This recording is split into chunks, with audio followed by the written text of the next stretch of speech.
Hello, it is 9 p.m. in RTD. It's time to English New Edition. For tonight headlines, we have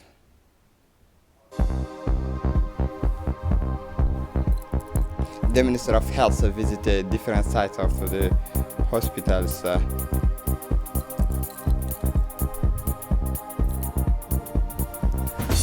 For the international scene in Gaza, Israel intensifies bombing.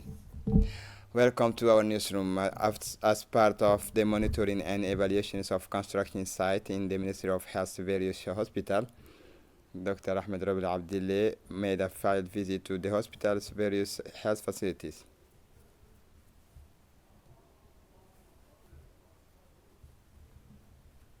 Monitoring and evaluation of construction site in the various hospitals of the Health Ministry, Dr. Ahmed Roble carried out a field visit to the various health facilities in the capital. The objective of this visit of the Health Minister was to assess the progress of the construction sites as part of the reorganization of the Department of Health and the establishment of the University Hospital Center of Djibouti launched by the President of the Republic. The Minister of Health was accompanied by his close collaborators, including the Secretary General of the Health Minister and several executives of the Health Department. The delegation led by the Minister of Health visited the three-story building currently under construction of the Emergency Department of Peltier General Hospital and the Emergency Department of the Balbala Hospital, known as Sheikho. In addition, the Minister of Health, Dr. Ahmed Roble, visited the construction site of the future Mother and Child Health Hospital located on the site of the former Bufar Hospital. During his working tour, the Minister of Health held several meetings with the implementing companies and the Control and Monitoring Office in order to examine the status of their progress and to discuss ways and means to make the various health structure operational as soon as possible. Dr. Ahmed Roble declared to the national press that this visit is part of the implementation of the roadmap of President Ismail Margele to the benefit of the Health Ministry. The second meeting of the Arta Peace Memorial Technical Committee this morning, January 8, the second meeting of the Technical Committee dedicated to the Arta Peace Memorial was held in the town of Arta. The meeting was chaired by Her Excellency the Minister of Youth and Culture in the presence of several key personalities, including the Prefect of the Arta region, Hassan Dabali Ahmed, the President of the Regional Council, the Honorable Umar Waberi Malo, as well as representatives of civil society, including elders committee from women from the regions. The session began with a word of welcome from the regional authorities, followed by a speech from the ministers who expressed her gratitude to the committee members and authority present.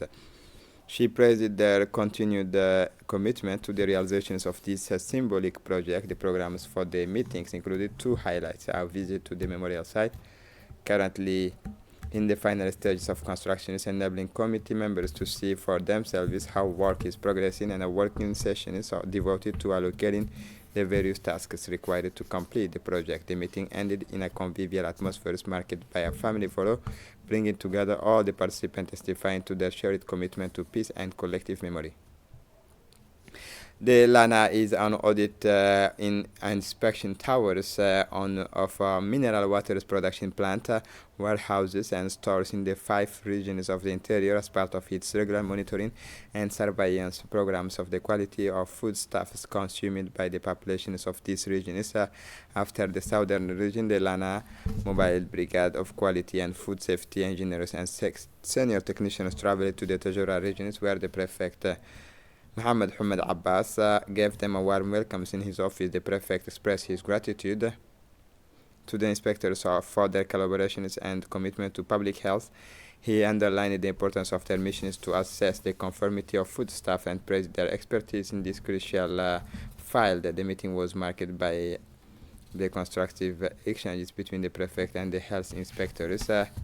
Following the meeting, the Prefect, the LANA laboratory mobile team, in collaboration with the elements of the gendarmerie, was able to inspect the various food sales outlets, namely large warehouses, the shop and food retailers. To this end, the laboratory's health inspectors noted a number of infringements relating to storage, preservation and expiration dates. Among notable observations, chicken meat was found to have been stored at inappropriate temperature, constituting public health offenses for endangering the lives of others. All these products were seized and destroyed in accordance with current regulations. The Land and Laboratories Mobile Brigade also advised and sensitized shopkeepers to the proper procedure for storing, and good hygiene and storage practices. As part of its search and rescue operations at sea on Sunday, January 5, 2025, the Djibouti Coast Guard took part in a rescue operations on behalf of Somali fishermen who had been drifting at sea for several days. The three fishermen aboard a Volvo fishing boat had left the port of Berbera at the beginning of December 2024. They then suffered the engine's failures, which they were unable to repair with the means available to them on board. After drifting for more than 29 days, teams from the Djibouti Coast Guard Search and Rescue Department stepped in to assist and rescue the fishermen, and two large patrol boats were dispatched to the high seas to recover the three survivors and to their fishing boat. The mission was carried out under the optimum conditions, and the fishermen and their fishing boat were brought safely to the fishing port. The three fishermen were then evacuated by Djibouti Coast Guard ambulances and taken to the institution's medical center to receive the necessary medical treatment after their ordeal at sea. These successful rescue operations at sea reflect the strength of the Djibouti Coast Guard's actions and its unfailing and continuous involvement in searches and rescue.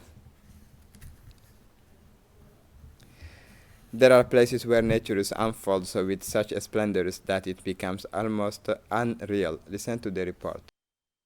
There are places where nature unfolds with such splendor that it becomes almost unreal, and Djibouti embodies this essence where land and sea meet. But beyond the golden shores and azure waters is the presence of colossus of the seas that gives this region a nearly legendary aura: the whale sharks. Every year, at the beginning of winter, when the sea breezes bring with them a promise of renewal, the warm and crystalline waters become the sanctuary of these placid giants.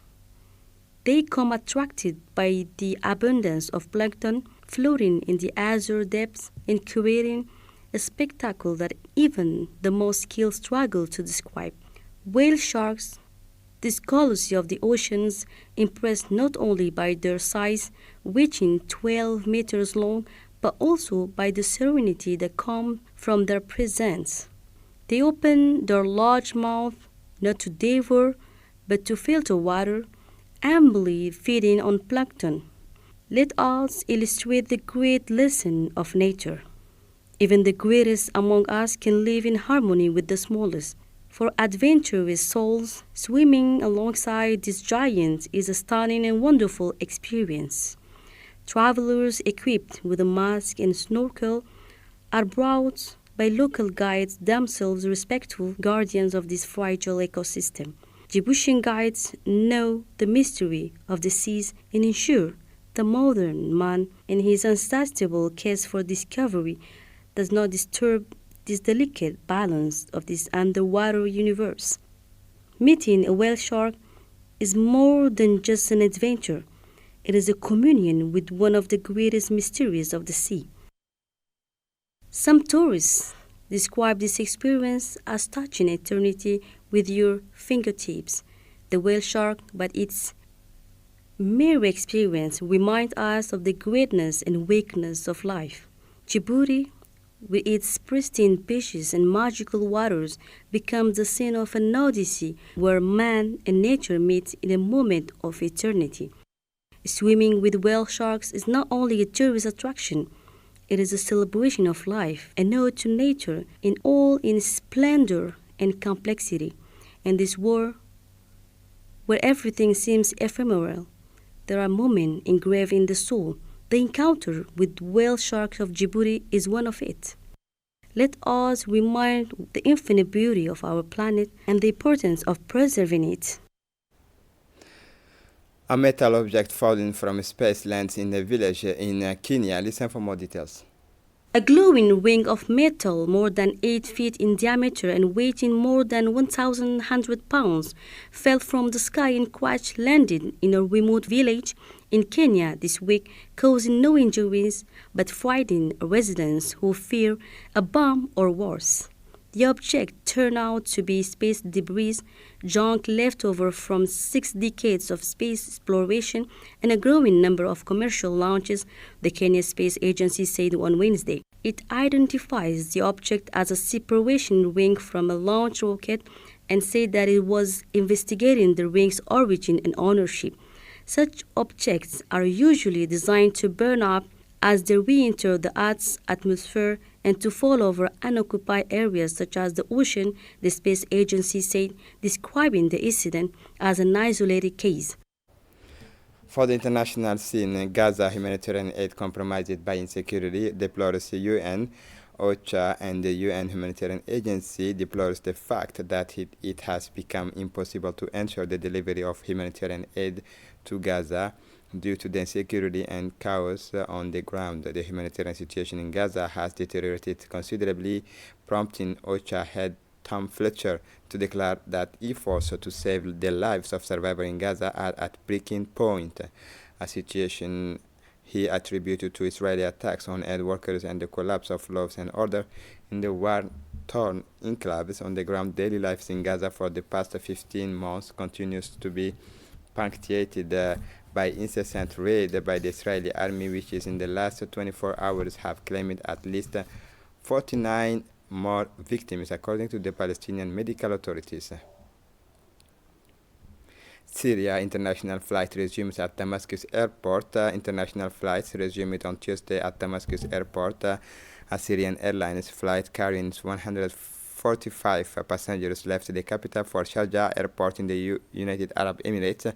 The official news agency SANA reported, "We assure Arab and international airlines that we are proceeding with the complete rehabilitations of Aleppo and Damascus airports with the help of our partners in order to guarantee their capacity to welcome flights from all over the world," said Ashhad al-Salibi, head of the Syrian Civil Aviation Authorities. South Korea bears to blame for plane crash, say investigators. Investigators found bird feeders while digging through the debris of the plane's engines. Local media reported last month plane crashes in South Korea on the runway of Muan International Airport was preceded by a bird strike that hit one of the aircraft's engines, officials said. And this is it for the news. Thanks for watching us. Have a good evening.